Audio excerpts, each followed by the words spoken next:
Nakateenyu maqaa Sillaasiitiin sin gaafadha.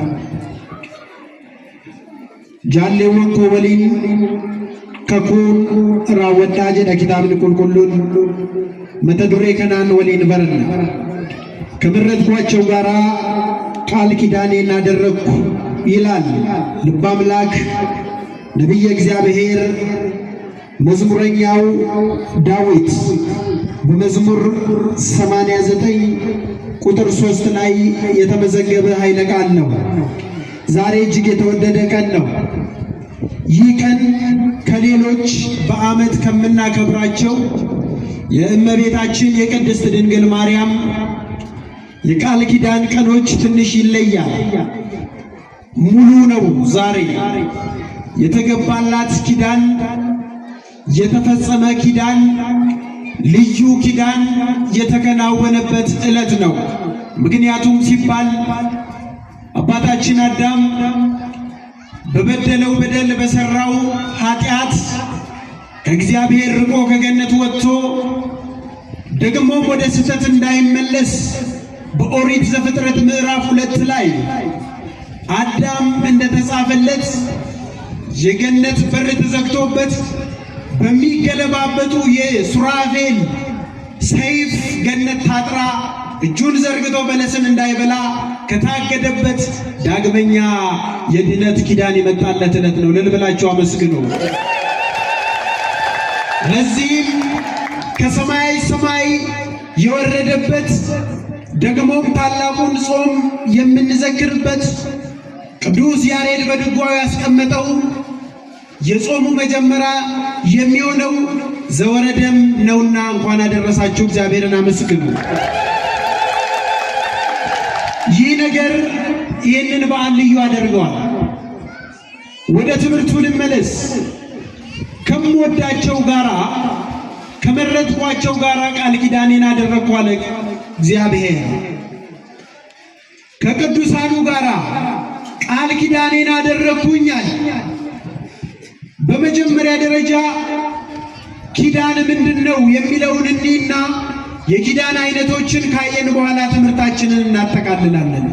ኪዳን ማለት ቁሙ፣ ቃሉ፣ ውል፣ ስምምነት ማለት ሲሆን ኪዳን እንደ ሰዎች ቃል ኪዳን አይደለም።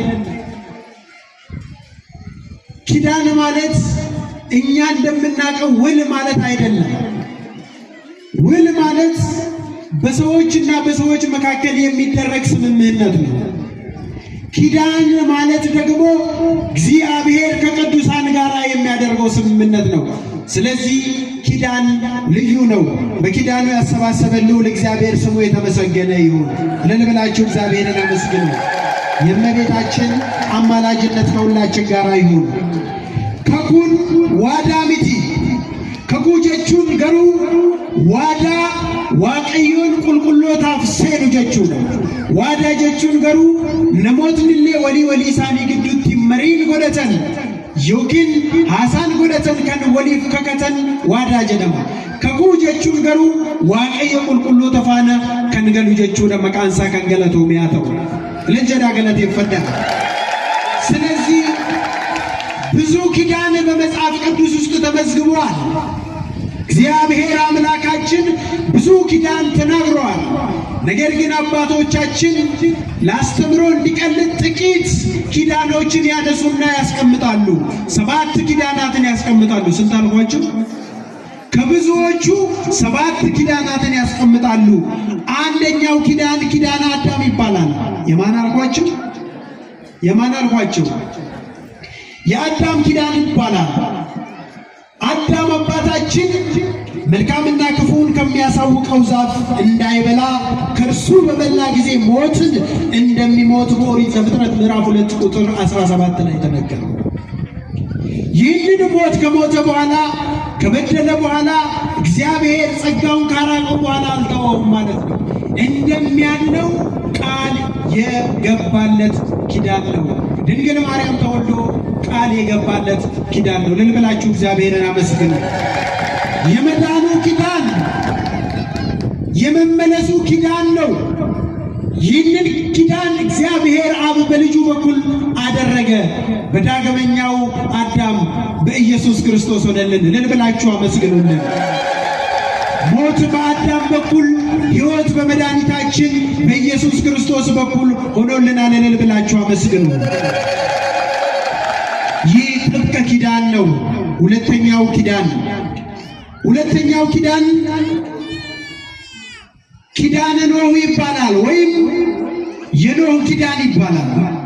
ከአባታችን ከደጉ ከኖህ ጋር እግዚአብሔር የገባው ኪዳን ማለት ነው። ከማን ጋር አልኳችሁ? ከኖህ ጋር። ኖህ ማለት ከአዳም 10ኛ ትውልድ ሆኖ ለዓለም መትረፍ እግዚአብሔር አምላክ ቁጣውን እንዲያበርድ መርከብ ሥራ ያለው ደጉ አባት ነው። ዘፍጥረት 9 ላይ እንዲህ ብሎ ቃል ገብቶለታል። ቃል ኪዳኔን ላንተና ለቤተሰቦች አቆማለሁ ያለውን ዳግመኛ የጥፋት ውሃ ምድርን ለማጥፋት ዳግመኛ የጥፋት ውሃ አይሆንም አለው። በጥፋት ውሃ በማየ ነፈር እንዳንጠፋ ያደረገልን እግዚአብሔር አባታችን ለአባታችን ኖህ የገባው ቃል ኪዳን ነው።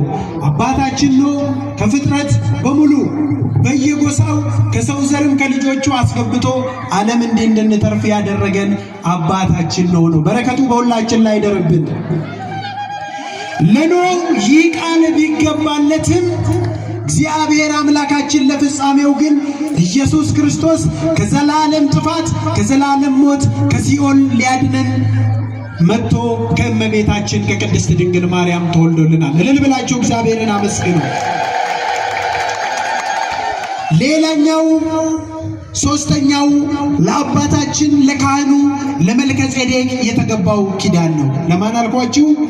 ለካህኑ ለመልከ ጼዴቅ። ዘፍጥረት 14 ላይ የሳሌም ንጉሥ የተባለው ንጉሠ ሰላም የተባለው ክህነት ዘላለማዊ ነው ተብሎ የተማለለት ሰው ማለት ነው።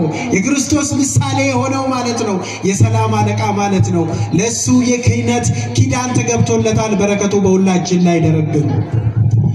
ይህ ሰው ኪዳን ቢገባለትም መልከ ጼዴቅ ለጊዜው ወይንና ስንዴን ይዞ ቢቀርብም ጌታችን መድኃኒታችን ኢየሱስ ክርስቶስ ግን ለፍጻሜው ራሱ መስዋዕት አቅራቢ፣ ራሱ መስዋዕት ተቀባይ ሆኖ መጥቶ አድኖናል። እልል አትሉም? እግዚአብሔርን አታመሰግኑ? ይህ ኪዳንም እጅግ ልዩ ነው። አራተኛው ኪዳን ለአባታችን ለአብርሃም የተገባው ኪዳን ነው ይላሉ አበው ሲያስተምሩ። ዘፍጥረት 17 ቁጥር 7 ላይ ቃል ኪዳኔን በእኔን በአንተ መካከል ካንተ በኋላም ከዘርህ ጋራ በትውልዳቸው ለዘላለም ኪዳን አቆማለሁ ለአንተም ከዘርህም በኋላ ለሚመጡት ብሎ አምላክ ማለለት ይላል። ለአብርሃም ተማለለት። አብርሃም ደግ አባት ነው። ኪዳን ገባለት። ዘርህን እንደ ምድር አሸዋ አበዛለሁ፣ ምድርን ትወርሳለህ ብሎ ቃል ኪዳን ገባለት። የአባታችን የደጉ አብርሃም በረከት ረድኤት በሁላችን ላይ ይደርብን። ለፍጻሜው ግን ጌታችን ኢየሱስ ክርስቶስ ምድረ ርስትን መንግሥተ ሰማያትን በመስቀል ላይ ሆኖ አወረሰን። እልል ብላችሁ እግዚአብሔርን አመስግኑ። ልዩ ኪዳን ነው። እግዚአብሔርን አመስግኑ። ሌላኛው አምስተኛው ኪዳን ኪዳነ ሙሴ ይባላል። እግዚአብሔር አምላካችን እግዚአብሔር ሙሴን እንዲህ አለው፣ በእነዚህ ቃሎች መጠን ካንተ ከእስራኤል ጋር ቃል ኪዳኔን አደርጋለሁና እነዚህን ቃሎች ጻፍ አለው። በዚህም 40 ቀንና 40 ሌሊት ከእግዚአብሔር ጋር ነበረ። እንጀራም አልበላም ውሃም አልጠጣም። በጽላቶቹ 10ን የቃል ኪዳን ቃሎች ጻፈ ይላል። በረከቱ ይደርብን። አባታችን ሙሴ ይህንን ቃል የገባለት ለሙሴ ነው። 10ን ሕግ እግዚአብሔር በጽላቱ ላይ እንዲጽፍ 40 ቀን 40 ሌሊት እንዲጾም እስራኤል ዘሥጋን ከምድራዊ መቅሰፍት እንዲያተርፋቸው የተገባለት ቃል ኪዳን ሆኖ ጌታችን ለፍጻሜው ደግሞ ጌታችን ኢየሱስ ክርስቶስ በቀዳመ ቆሮንቶስ ዛሬ የምንጀምረውን ጾም የመሰረተልን ምሳሌ ነው። በረከቱ በሁላችን ላይ ይደር። ክብር ምስጋና ለአምልኮ ውዳሴ ለእግዚአብሔር ይሆንልን። እልል ብላችሁ አመስግኑ። ስድስተኛው ኪዳን የዳዊት ኪዳን ነው። እግዚአብሔር ለዳዊት ማለ ይላል፣ አይጸጸትም ይላል። ከዘርህ አለው ፍሬን ከዘርህ አለው ዘርን ይህ ዘሩ የዳዊት ዘር የተባለው ኢየሱስ ክርስቶስ ነው። ለፍጻሜው ከእመቤታችን የተወለደ ነው። የአባታችን የደጉ ዳዊት የነቢየ እግዚአብሔር በረከት በሁላችን ላይ ይደር። እልል ብላችሁ እግዚአብሔርን አመስግኑ። የመጨረሻው የምህረት ኪዳን ወይም ኪዳነ ምህረት ነው።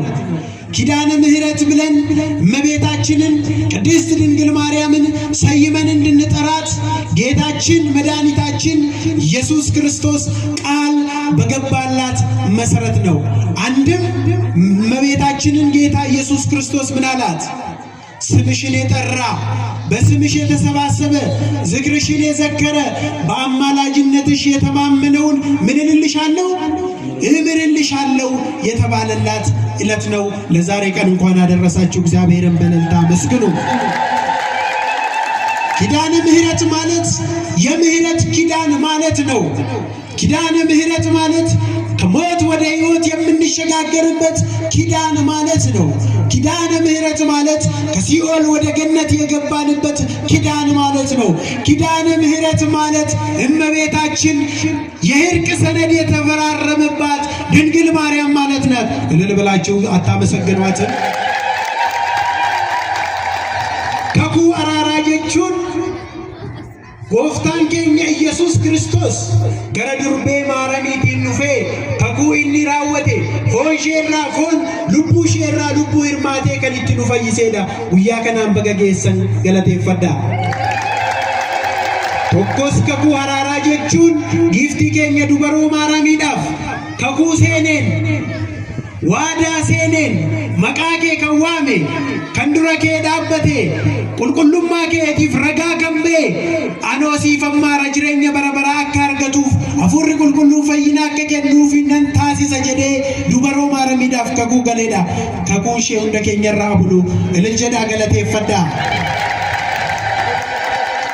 አላበዛባችሁ። ዛሬ እንዳልኳችሁ የመጀመሪያው የአብይ ጾም የሚገባበት ቀን ነው።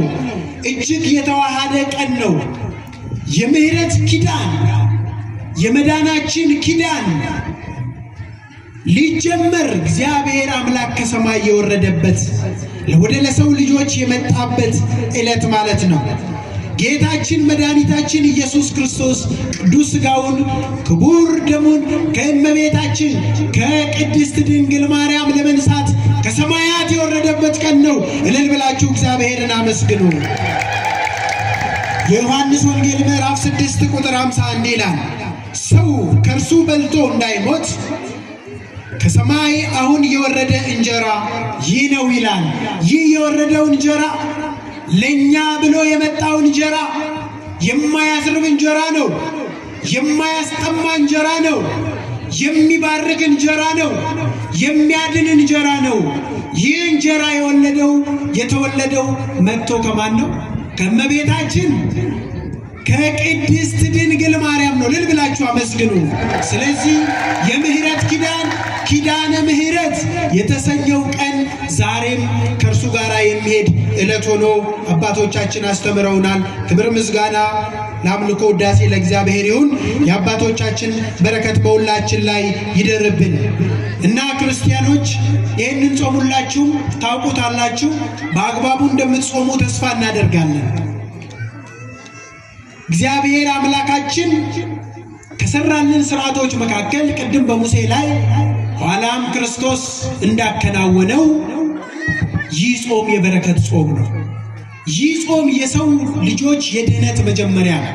ማቲዋ ቀዮ ከኩን አራራ ከኩን ፈይና ቶኮስ ጊፍቲ ኬኛ ዱበሮ ማረሚና ቶኮስ ከኩ ጎፍታን ኬኛ ኢየሱስ ክርስቶስ ሼራ ደለቴኑ ፍራወቴ ቶኮስ ከኩን አራራ ጉያራ ጾመ ከንቲ ጀልቀብኑ ከደና ከንቲ ጀልቀብኑ ጎፍታን ኬኛ ኢየሱስ ክርስቶስ ሶመኑ በርሲሴ ከኩ አጃይባቲ በገገመደኒ ከኩ ከነራ ኤባፍ ሱጋ ካርገኑ ፈዳፈ የመሳኑ ፋቶ ጾሙን እንዴት እንጾማለን የሚለውን አንድ ደቂቃ ተነጋግረን ትምህርታችንን እንጨርሳለን። እግዚአብሔር ከሁላችን ጋር ይሁን። ኢዩኤል ምዕራፍ 1 ቁጥር 14 ጾምን ቀድሱ ጉባኤውን አውጁ። ሽማግሌዎችንና በምድረ በዳ የሚኖሩትን ሁሉ ወደ አምላካችሁ ወደ እግዚአብሔር ቤት ሰብስቡ፣ ወደ እግዚአብሔር ጩኹ ይላል። ጾምን በመቀደስ ነው ልንጾም የሚገባው። ጾም ቅድስት ሆና ነው ልትጾም የሚገባት። አለበለዚያ የእንጀራ አድማ የራብ አድማ ይሆናል። ጾም ስንጾም ሰዎችን የማንበድልበት፣ ንስሐ ገብተንበት ከበደልነው በደል ርቀን ከሰራነው ኃጢአት ርቀን ልንጾም ይገባል። ያኔ ይህ ጾም ቅዱስ ጾም ይባላል። ጾምን ምን በሉ? ቀድሱ። ከ2 ሰዓት ወይም ከጠዋቱ እስከ 6 ሰዓት እስከ 9 ሰዓት የምትችሉ እስከ 12 ሰዓት መጾሙ ብቻ ሳይሆን ከጾሙ በፊት የተታረቃችሁ ሰዎች ልትታረቁ ይገባል። የእግዚአብሔር ቤተሰቦች ሁላችሁም ከተቀመጣችሁበት ተነሱ። ሁልካ መቼም ልትበሉ ቸኩላችኋል። ዛሬ የሥጋ ቀን ነው አይደል? ጉያ ፎኒት ሚኒ ጥሙሬ ረበሩም ሰው በገገመደ ኮታ ከነና ኮታ ሁላችሁም ንስቲ ኑ ነብቹ መበሩም ሰገባብዱ ከነበርሲ ይላልቶ ከነ ኮታ ሁላችሁም ወደዚህ ነው ተነሱ። ሁላችሁ አልቋል ትምህርቱ ዶሜ ረበሩም ሲቺ ሰኒንገሌ ኮታ ከነናና ሁንድ ከሰኑ ቶሎ በሉ። በስላሴ ስም በጀርባ ያላችሁ ሁላችሁም ወደ ጉያ ይኙት። ጉያ ጊፍቲ ከኛ ከኩ ሐራራ ጉያ ያደነው ሸይጣፍ ከነም ጉያ ጾመት ይጀልቀምሉ በገገመደን ልጅዳው እንደከሰነ እዳ ሶማ ከና ቦሮዶን ደን ከንጀል ቀብደን ከኑዳን ከንጀል ቀብደ ዋንቴ አረ ጀል ቀብዱ ከናፍ ማረኒኮ በገነጋን ወጋ ከናን ነገሴ ወርጀተን ሁንድ ከሰን ኩርኖ ከሰን ከኑራ ጀል ቀብዱ እጁት ጾምን ቀድሱት ከተባለው አንዱ የእግዚአብሔር ቃል መካከል ጾምን ስንጾም እየመጸወትን ነው። አስራት በኩራት እየሰጠን ነው። ስለዚህ ጾሙን ለመጀመር እግዚአብሔር አምላካችን አብቅቶናል። ስሙ የተመሰገነ ይሁን። ሁላችሁም አስራታችሁን በኩራታችሁን ትሰጡና በጸሎት ዘግተን ወደ ቤታችሁ ትሄዳላችሁ። እዚህ ጋር ምንጣፍ አንጥፍላችሁና ጆሴታ እዚህ ጋር አንጥፉ ገረናኒስ ፊዳ ሱመት